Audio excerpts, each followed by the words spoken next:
첫 번째 우리가 가족에 대해서 새롭게 한번 봤으면 하는 것은 우리나라에서는 이제 전통적으로 가족은 이게 피로 이루어진 집단. 그래서 굉장히 끈끈하고, 예, 이제 굉장히 그래서 피는 물보다 진하고 이런데, 근데 결국에 가족은요, 인간관계예요. 예, 그리고 굉장히 가족은 아주 오랫동안 지속되는 정밀한 조직이죠. 가족은 시스템으로 움직여 가는 거예요. 돈 버는 사람 따로 있고, 돈 쓰는 사람 따로 있고, 맛있는 거 해주는 사람 따로 있고, 먹어치우는 사람 따로 있어요. 항상 늦잠 자는 사람 따로 있고, 부지런하게 재활용 보는 사람 따로 있죠. 예, 요런 것들이 시스템이에요. 예, 뭔가 눈치 보는 사람 따로 있고, 그 사람이 예민하면 뭔가 잘못된 거 따로 있고, 자기 맘대로 하는 사람 따로 있고, 예, 요렇게 계속 톱니바퀴가. 근데 이제 그 사람들이 그렇게 하는 건 또 가족들이 시스템적으로 또 받쳐주기 때문이에요. 그래서 이게 톱니바퀴처럼 계속되는 상호작용으로 예, 흘러가요. 그래서 만약에 이 가족이 이제 시스템으로 돌아가는데 한 사람이 굉장히 좀 힘들게 하는데 그게 시스템적으로 고쳐지지 않으면 이 관계가 굉장히 힘들어지게 되겠죠. 그래서 가족은 무조건 이렇게 우리가 정과 사랑으로 이렇게 뭐 볼 수도 있겠지만 조금 더 이렇게 구조적인 관점에서 가족을 보면 좀 더 가족 생활을 즐겁게 할 수 있어요. 왜냐면 제가 이제 그 보면 그 40대 넘어서도 여전히 그 가족에 대해서 굉장히 고통받는 사람들이 참 많아요. 예, 왜냐하면 이제 너무나 가족에 대해서 고통받기도 하고 가족이 나에게 되게 부당한 요구를 많이 하기도 하고 막 이렇게 하는데 어떤 저항을 하기가 어려운 거야. 왜냐하면 가족이니까 그냥 효도해야 되고 그래도 네가 언니인데 그래도 네가 형인데 그래도 네가 엄마인데 이런 식으로 그 역할이 딱 그 이름이 주는 역할을 굉장히 많이 요구받는달까?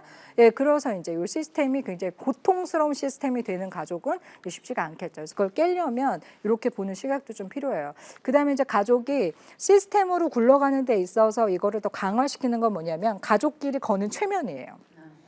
가족은 최면을 걸어요.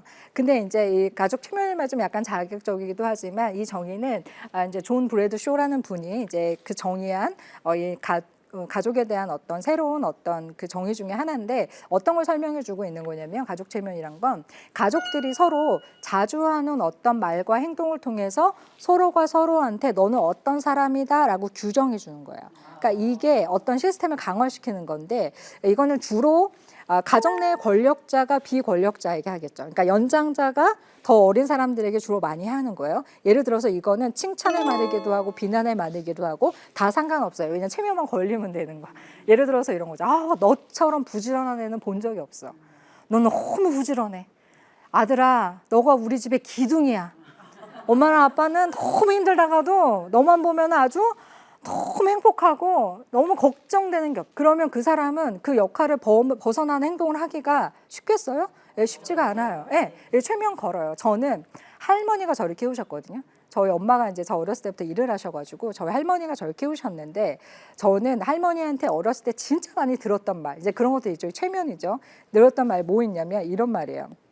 지훈아, 너는 애가 진짜 야무진데 참 게을러. 그랬어요. 굉장히 앞뒤가 안 맞는 말이잖아요. 그죠. 너는 정말 애가 야무진데 아주 야무진데 너무 게을러. 저는 그 말 할머니한테 진짜 많이 들었어요. 그래서 저는 제가 진짜 야무지지만 게으른 사람이라고 생각했어요. 몇 살까지? 42살까지. 저희 할머니가 제가 37살 때 돌아가셨는데 그 할머니 돌아가시고도 되게 오랫동안 나는 약간 게을르지 이거에 대해서 의심한 적이 없어요. 이 최면에 걸린 거죠. 근데 제가 이제 42살이 되니까 결혼한 지도 꽤 됐고 이제 애도 크고 이러잖아요. 근데 주변에서 사람들이 저한테 너무 부지런하다는 거예요. 그런 말을 너무 많이 듣는 거예요. 너무 부지런하다, 좀 쉬어. 그래서 제가 내가 혹시 부지런한가? 이런 생각을 42살에 아니야. 요것만 한 거야. 나는 부지런한 사람이 아니야. 나는 게을러. 이게 제 안에서 의심 없이 내재화돼 있었던 거예요. 그러다 제가 진짜 어느 날 제가 부지런하다는 걸 깨닫게 됐어요. 저는 진짜 냉장고 정리도 일주일에 한 번씩 하거든요.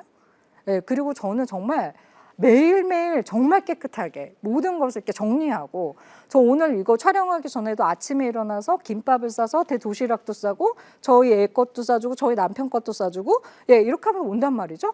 그 김밥 재료는 어젯밤에 준비해 놓고 그 재료는 그 전날 주문해 놓고 세분 진짜 부지런하잖아요. 근데 우리 관광 여사가 저한테 최면을 거신 거예요. 너는 게을르다고. 근데 우리 할머니 기준에 보면은 게을를 수밖에 없어. 왜냐하면 우리 할머니는 일제 시대부터 해서 6.25 때까지 그 혼자서 그 많은 자녀들을 이렇게 혼자서 정말 열심히 키우신 분이니까 얼마나 부지런하게 사셨겠어요. 그러니까 상대적으로 우리 할머니 눈에는 제가 정말 게으른 사람인 거죠. 그러니까 일종의 이런 최면 인 거예요. 그러니까 이게 깨지지 않았으면 여전히 너무 부지런하게 살면서도 이런 것들이 가족들끼리 있어요. 그러니까 이게 꼭 나빠서 이렇게 거는 건 아니고 이렇게 서로 간에 그냥 알게 모르게 거는 건데 문제는 만약에 이게 너무 이제 어른이 됐을 때도 이 메시지에 잡혀 있으면 이제 우리가 최면을 좀 깨야 되죠. 그러니까 나 어디 가서 좀 싫은 소리도 하고 싶은데 엄마가 어렸을 때부터 나한테 넌 너무 착해. 심성이 너무 고와. 네 옆에 있는 사람은 정말 마음이 편할 거야. 그러면 내가 이런 불편한 소리 하면은 안 되잖아요. 그러니까 이런 것도 최면에 걸리는 거고. 우리 장남 같은 분들도 너가 기둥이야. 그럼 나 이제 일 좀 관두고 싶어. 나도 좀 내 맘대로 하고 싶어. 근데 이게 최면이 걸려 있는 이런 것들이 가족 내에서 이렇게 시스템이 강화되는 거예요. 그래서 여러분들이 성인이 되었을 때는 우리가 자기 자신을 객관적으로 좀 한번 볼 수 있는 기회들을 가지는 게 저희 가족을 넘어서. 왜냐면 이제 어떤 선생님이 그런 얘기 하셨는데 그 가족 구성원이라는 게 결국에는 이 지구의 인구 중에서 굉장히 적은 인원이잖아요. 그래서 윤홍균 선생님이라는 그분이 이제 그런 말씀을 하셨는데 너무 공감이 되더라고요. 그 몇 명의 어떤 메시지가 과연 정말 진실이라고 볼 수 있는가. 지구 인구가 70억인데 그러면 이제 그래서 인간은 성인이 되면 다양한 관계들을 맺으려고 노력해야 되는 거죠. 친구들, 사회적 관계, 거기서 자기 자신을 다양하게 찾을 수 있어요.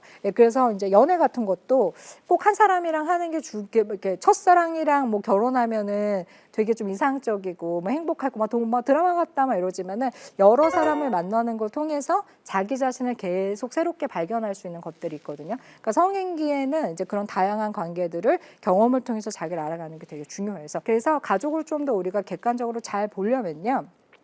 사회적 맥락 속에서 가족을 재발견하면 훨씬 가족 구성원하고 성숙한 관계를 맺을 수 있어요.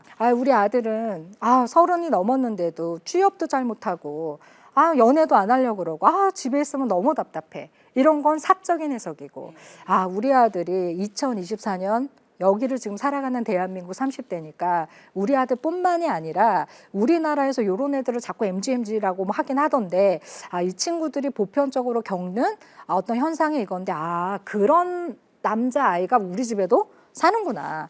우리 남편은 왜 이렇게 말이 없어. 집에 있어서 엄마들 말 없는 아빠 엄청 구박하잖아요. 그럴 때 우리 남편이 우리 남편만 이렇게 말이 없는 게 아니라 우리나라에서 보통 이렇게 60대 남자들이 또 젊었을 땐 너무 이제 바쁘게 살고 하다 보니까 이제 와서 가족하고 좀 서먹하고 눈치도 많이 보고 무슨 말 해야 될지 모르겠고 그렇다더니 이 사람도 그렇구나. 우리 엄마는 아주 그냥 50대가 되더니 짜증이 늘고 그냥 버럭버럭하고 갑자기 설거지하다가 내가 이러려고 사냐 하면서 갑자기 나가고 막 엄마 오늘 반찬 뭐야 그랬더니 내가 반찬 가게 사장이냐 막 이러면서 막 엄마가 도대체 우리 엄마 정말 성격이 너무 이상해진 것 같고 불안해서 말을 못 걸겠다. 이건 이제 엄마 사적으로 해석하는 거고 엄마들의 갱년기가 정말 그 호르몬이 정서에 영향을 많이 준다더니 우리 엄마가 딱 그거구나. 이런 것들이 가족을 사적으로 해석하는 것을 좀 더 넘어서 사회적 맥락 안에서 가족을 재발견하는 거예요. 그렇게 되면 우리가 가족을 대하는데 좀 더 성숙하게 대할 수 있고 이해의 폭이 넓어지겠죠. 그래서 보통 보면은 우리 그 아빠들을 볼 때는 좀 이런 시선을 가져주시면 좋겠어요. 남자들의 내면에는 여러 가지 일들이 이제 일어나고 있대요. 분노, 슬픔, 수치심, 무능하다는 기분, 초대되지 않았다는 느낌 등 자신이 마땅히 누려야 할 것들을 누리지 못하는 느낌을 갖고 있다. 남자들도 가끔 울음을 터뜨려야 할 필요가 있다. 그러니까 아빠들이 집에서 뭔 생각하는지 모르겠다. 이렇게 멍하게 계실 때 있죠. 그러면 정서 상태가 이 상태로 있는 가능성이 있다라고 생각해 주셔야 돼요. 그럼 이제 아빠들이 정서 변화가 올 때가 언제냐면 아빠들도 이제 갱년기가 있잖아요. 그 호르몬 변화가 있으니까 이제 약간 그 변화 중에 하나가 뭐냐면 드라마들을 좋아하셔. 스토리, 내러티브에 빠져드셔요. 그래서 어느 날부터 그 스포츠 뉴스를 보시던 시간에 약간 그 스포츠 뉴스보다 지난주에 하던 그 드라마 재밌던데 그거 언제 하냐? 그런 거 물어보면 이제 굉장히 정서 변화가 있는 거예요.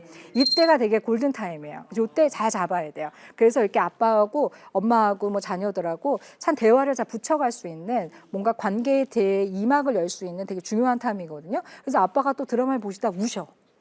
그러면 정말 깜짝 놀라요, 식구들이. 그러면 엄마가 그때 진짜 우리 오늘 오신 분들 또 우리 방송 보시는 분들 우리 약속해요. 아빠 놀리지 않기. 그럴 때 꼭 놀리셔. 울어? 아, 지금 울어? 아, 진짜. 아, 웃겨 죽겠네.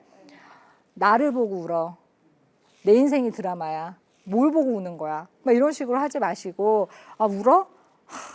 이제 진짜 우리가 볼 드라마가 되게 많아. 이거는 지금 눈물바다 드라마 내가 앞으로 계속 소개해 줄게. 이러면서 이제 맥주도 한 캔 따주시고 뭐 티슈도 갖다 이러면서 이제 관계의 새 장이 열리는 거죠. 관계는 고정되어 있지 않아요. 예, 가족 관계, 부부 관계, 관계는 고정되어 있지 않아요. 상호적으로 계속해서 어떻게 반응해 주느냐에 따라서 관계는 계속해서 변동하고 유동성을 가져요. 그래서 주는 대로 받는 거고 계속해서 상호작용이 이루어지는 게 관계이기 때문에 고정되어 있지 않아요. 그렇기 때문에 가족이어도 부부여도 계속해서 서로에게 긍정적인 반응을 일으킬 수 있는 반응을 내가 해주는 게 가족끼리 굉장히 중요해요. 왜냐하면 계속 죽을 때까지 이어지는 인간관계이기 때문에 우리가 굉장히 공들여서 해야 되는 관계입니다. 반대로 엄마들은요, 어떤 그 정서가 주요한 중년의 관계의 정서가 있냐면 서글프면서도 기쁜 홀로라고 했어요. 예, 그래서 어떤 논문에 보면 중년 여성들은 자녀들이 훅 떠나고 혼자 딱 남겨지면서 약간 서글프면서도 약간 기쁘지만 그러나 이런 홀로인 이런 상태예요. 그래서 약간 엄마가 예민해지기도 하고 막 갑자기 내 인생이 뭐냐 갑자기 바다로 뛰어나가기도 하고 이럴 때 아 지금 그런 중년의 시기를 또 보내고 있구나. 예, 이런 것들 좀 기억해 주시면 좋겠어요. 그래서 이런 좀 맥락들에서 보는 게 좋겠죠.